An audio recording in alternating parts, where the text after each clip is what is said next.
సహజంగా dark circles అందరికీ వస్తాయి. దీనివల్ల మొహంలో ఉన్న అందం తగ్గిపోతుంది. వయసు పైబడే కొద్దీ చర్మం ముడతబడి డార్క్ సర్కిల్స్ ఏర్పడతాయి. అధిక ఒత్తిడి వల్ల, నిద్ర లేకపోవడం వల్ల, ఇంకా పౌష్టికాహారం తగ్గడం వల్ల డార్క్ సర్కిల్స్ ఏర్పడతాయి. ఈ సమస్యని ఇంట్లోనే పరిష్కరించేందుకు ఆయుర్వేదంలో కొన్ని చిట్కా వైద్యాలున్నాయి.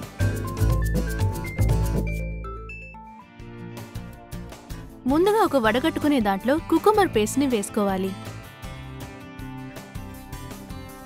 దాంతోపాటు ఒక బంగాళదుంపను పేస్ట్ చేసి వేసుకోవాలి. ఈ రెండింటినీ బాగా కలిపి ఇలా వడగడుతూ జ్యూస్ తీసుకోవాలి. ఈ జ్యూస్ని కూల్ చేయాలి. ఒక కాటన్ ప్యాడ్ని ఇందులో ముంచాలి.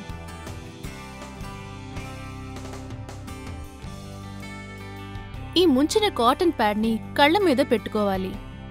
15 నుంచి 20 నిమిషాల వరకు అలాగే ఉంచి ఆ తర్వాత శుభ్రంగా కడిగేయాలి. సన్నగా తరిగిన టొమాటో ముక్కల్ని తీసుకుని ఒక వడగట్టే దాంట్లో వేయాలి.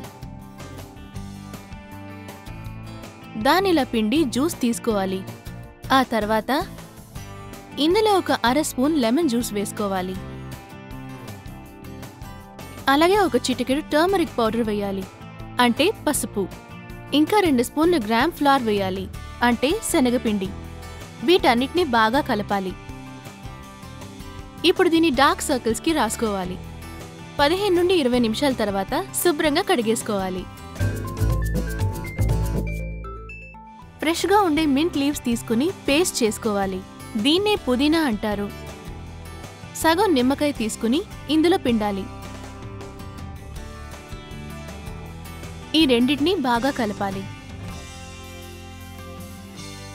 ఈ పేస్ట్ ని డార్క్ సర్కిల్స్ మీద అప్లై చేయండి. 15 నుండి 20 నిమిషాల తర్వాత శుభ్రంగా కడిగేసుకోండి. మీరు ఆరోగ్యమైన ఆహారాన్ని తీసుకోవడం మర్చిపోకండి. వీలైనంత వరకు ఎక్కువగా నీళ్లు, జ్యూస్లు తాగండి. పొగ త్రాగడం, మద్యపానం పూర్తిగా మానేస్తే మంచిది. మర్చిపోకండి, ఆరోగ్యమైన శరీరం అందానికి చిహ్నం. ఆరోగ్యంగా ఉండండి. ఇటువంటి ప్రకృతి సిద్ధమైన ఇంటి చిట్కాల్ని తెలుసుకోవడానికి www.homeveda.com కి విజిట్ చేయండి.